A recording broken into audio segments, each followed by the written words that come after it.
What's up, world? I'm Cameron McKinney, and this is Pop Culture Spotlight, a podcast about the movie Eddington.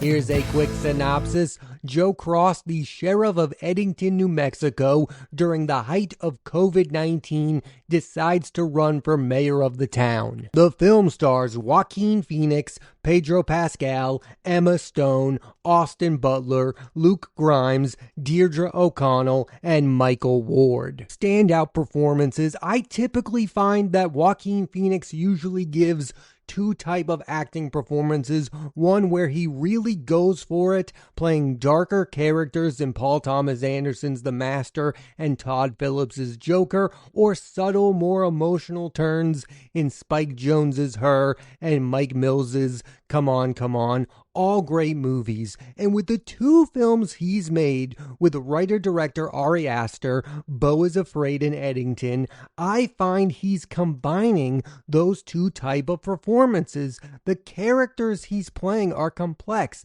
They are not just one thing. In Beau is Afraid, he plays the titular Beau who is dealing with high levels of anxiety. Phoenix does everything in that movie. At times he's really funny, other times he's kind of tragic. For Eddington, the Oscar winner plays Sheriff Joe Cross, who does not like the current mayor of the town, does not like the mask mandate. It would have been really easy to play this character and make him totally hateable. But the complicated nature of how Phoenix plays him makes you feel sympathy towards him as a human being. The arc of the character is what makes the movie for me. The entire conflict is building up until a point where Joe Cross completely loses it. The character goes to an extreme place because the world around him appears to be falling apart. Let's look at the 5 movies Joaquin Phoenix has made since winning his first Oscar for Joker. You have Come On, Come On, one of my favorites of his filmography, and I believe he should have been Oscar nominated for that heartwarming performance. The aforementioned Beau is Afraid and Napoleon, both in 2023, and weirdly, the critiques of both of these films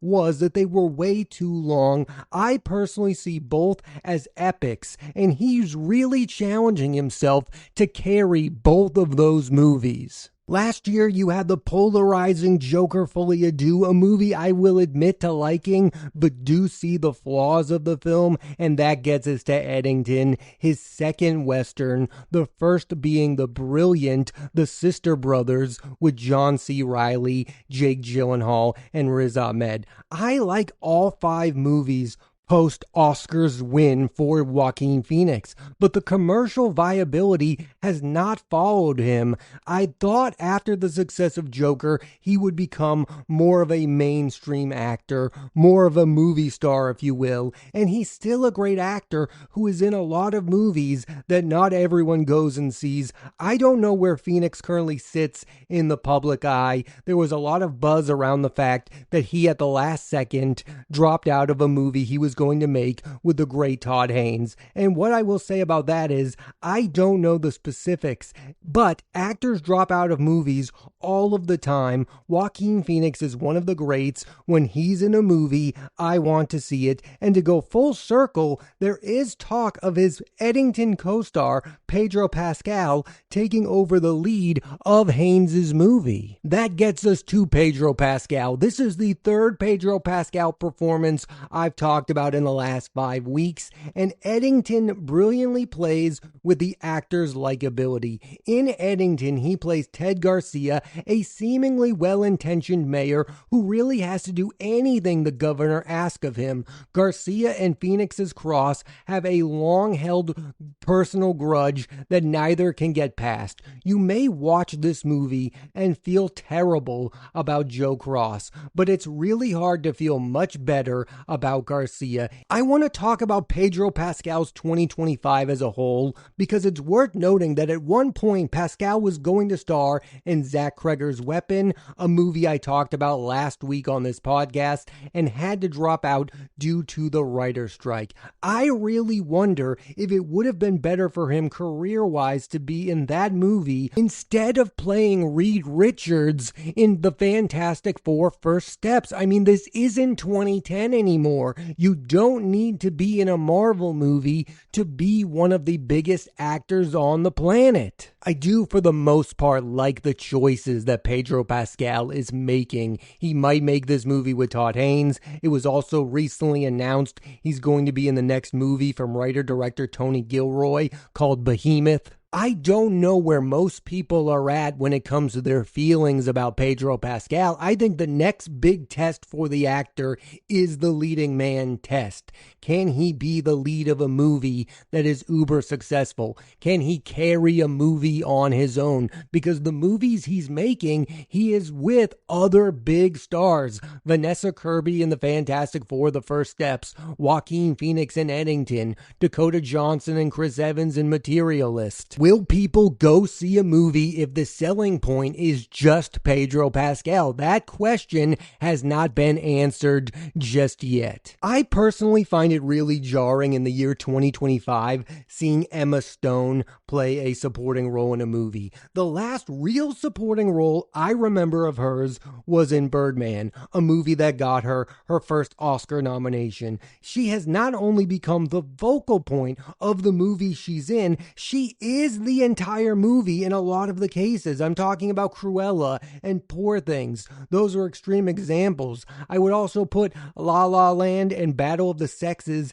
in that category. Yes, in those two, she shares with a major male star, but she's a giant part of those movies. I get why she would want to make the movie Eddington. She wants to work with a writer-director like Ari Aster, who is asking her to play a different kind of character than she's best known for. It lacks the buoyancy you expect from a character played by the two-time Oscar winner. In Eddington, Stone plays Louise Cross, Joe's wife, who is so lost and led down a path to believe in something that's completely untrue. It would be just as jarring for me to see Joaquin Phoenix play a supporting role in a movie right now. Like, you just don't expect that from that kind of actor that completely dominates whatever movie they are in. Like, watch the movie Poor Things. Emma Stone is in virtually every scene. It's just been a very long time since she was getting very little screen time in movies. From my perception of the character that she's playing in Eddington, you're supposed to have an unnerving feeling around her, like you're not supposed to really get what's going on with her. It's the same way that her husband, Joe Cross, really doesn't understand what's going on with her either. I don't know if it's to the movie's credit or not, but what I was expecting was an explosive moment where I go, yes, that is why Emma Stone is playing this character. But a moment like that never came, and maybe that's okay. Maybe that's why Emma Stone wanted to do this. She wanted to play a different kind of character. She wanted to show a different side of herself in a movie. And finally, Austin Butler is early on in his run as a star, but has already worked with an impressive list of directors: Jim Jarmusch on The Dead Don't Die, Quentin Tarantino on Once Upon a Time in Hollywood, Baz Luhrmann on Elvis, Jeff Nichols on The Bike Riders, Denis Villeneuve on Dune Part 2, Ari Aster on Eddington, and Darren Aronofsky on the soon-to-be-released Caught Stealing. For Eddington, Butler plays cult leader Vernon Jefferson Peake, who has brainwashed Stone's Louise. He's not on screen a lot, but he brings the energy needed for a role like this. That gets me back to Joaquin Phoenix. When Eddington was first announced with this cast, I thought it was maybe going to be more of an ensemble, and that is not the case. It's all about Joaquin Phoenix's Joe Cross. It's a character study about this one guy. Writer-director Ari Aster broke out with a hit in Hereditary. The horror film made $87 million, and Midsommar was, to a lesser extent, also a hit. But his last two movies have been divisive and underseen. One might say he's a director who antagonizes audiences. Entertainment is not the only thing on his mind. If you're trying to understand his movies, you have to pay attention. They are not movies that easily give you all of the answers. With Eddington, Aster is remarking on a contentious topic, COVID-19, and it's not just about that. He's touching on a lot of things that are happening in modern times when it comes to the internet and protest. He's making a contemporary movie, which is not something you see all the time from directors today, and he's taking shots at everyone. Eddington is not the COVID movie most would expect. It's not preachy. It's not trying to tell you what's right or what's wrong. It's about a guy who completely loses himself because he's made everything about himself. Eddington, to me, is about the fact that individualism can lead you astray, and then on the same hand, groupthink can be just as dangerous. For a lot of Eddington, I was thinking to myself that this is the most conventional movie of Ari Aster's career. It's just people talking, and then the movie takes a huge swing and becomes something else altogether. And I'm not going to say what happens, but it is wildly exciting and intense. I don't want to get into too many details, but Cross does something extreme and tries to pin it on someone, and it's very telling who that person is, and how you feel about all that will say a lot about how you feel about the movie overall. I could definitely see someone watching Eddington and calling Aster an edgelord who is looking for a reaction. I don't see the movie that way. He's making the movie from a sincere place. There was a general idea after the success of Hereditary that we were seeing the next great filmmaker in the horror genre, and since he's really branched out, Beau is Afraid and Eddington are genreless, and he's become less of a director loved by movie fans and one more championed by critics and other filmmakers. That's fine, but the movies are just not as popular, and that gets me to the box office. The fact that Eddington has made $11 million. I don't care about the money, why would I? But I do think that a movie like this that has a lot to say, you want it to be seen by as many people as humanly possible so that you can have a conversation about it. Eddington as a movie wasn't built to be found later on as a hidden gem. It feels like a movie of the moment. I really don't know what else Ari Aster was supposed to do. He made a movie full of stars. For as much as people say directors don't make contemporary films, this seems to be an example of audiences not wanting to see a contemporary movie. And if you're a fan of Ari Aster's moving forward, the fear is that he will not be able to make the kinds of movies he wants to make, that at some point a studio or A24 is not going to give him the money to take those wild swings.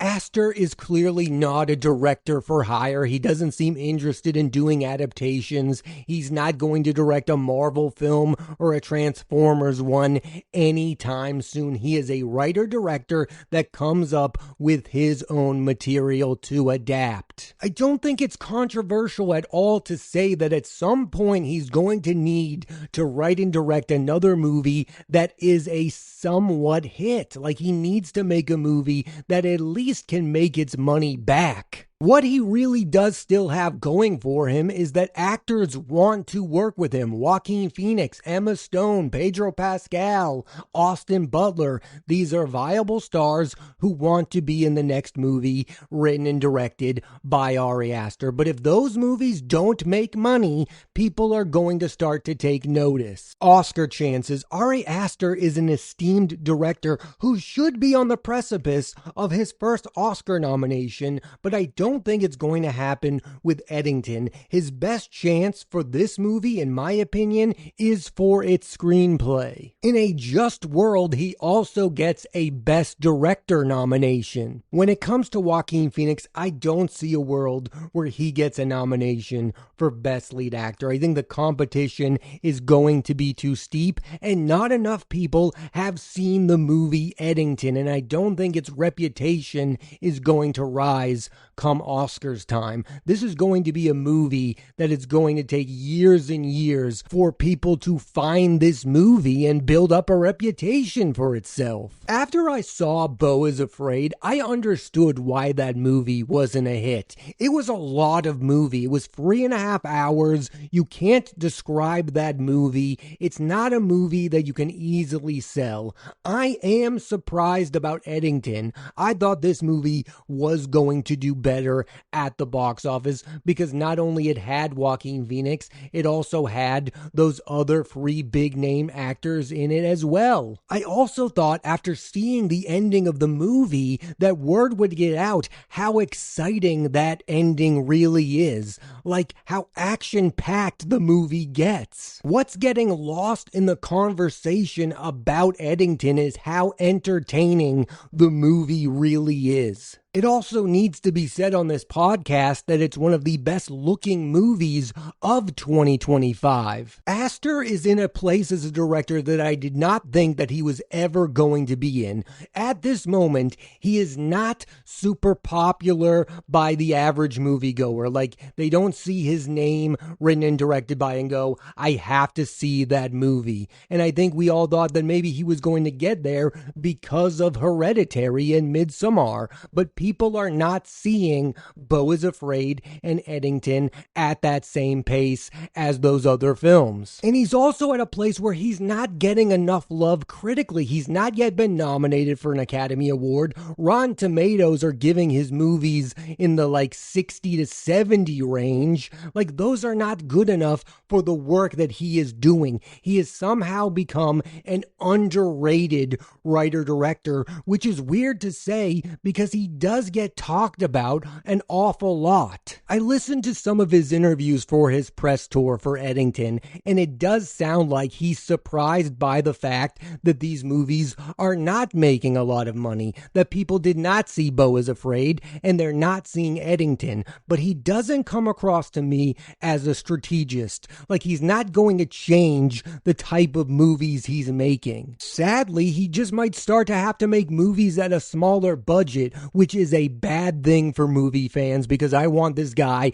to be able to make whatever kind of movie he wants to make. Right now, it just doesn't feel like the culture knows what to do with movies that are truly shocking. It's like with Damien Chazelle with Babylon. We loved La La Land. We loved Whiplash. Then that guy made Babylon and everyone was like, what are we supposed to do with this movie that's full of dread and we've never seen anything like it before? And I feel the exact same way about Aster. The world just doesn't know what to do with his movies. We all know he's one of the best directors, but we are not giving his most recent movies the proper respect. The same way I don't know what the future holds for Damien Chazelle, I don't know what the future holds for Ari Aster. One can only hope that the world is just going to catch up to how good these two are as filmmakers. If I had to come up with a list of the 10 best writer-directors working today,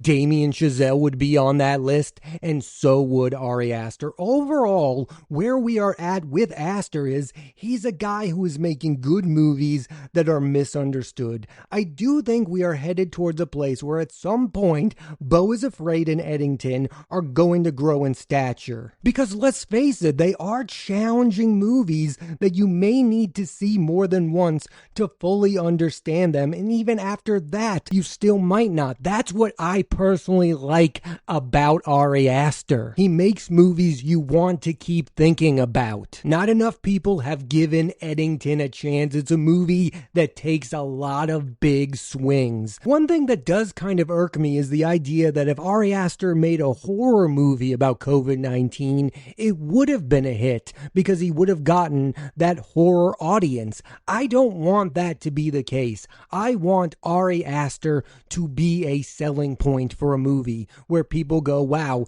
this guy is writing, directing this. It stars Joaquin Phoenix. We need to see this movie immediately. But sadly, it doesn't appear we are living in those times anymore where it's all about the writer-director and who the star of the movie is. There needs to be something more than that. At the end of the day, I liked Eddington and I just want to see Ari Ari Aster continue to make Ari Aster movies. Thanks for listening to this edition of Pop Culture Spotlight. I'm Cameron McKinney, and there'll be a new episode of the podcast every Thursday on Apple Podcasts and Spotify. I highly recommend you check out the movie Eddington. Next week on the podcast, I'm talking about the latest film from director Ethan Cohen, Honey Don't, starring Margaret Qualley. So tune into that and please rate, review, and subscribe.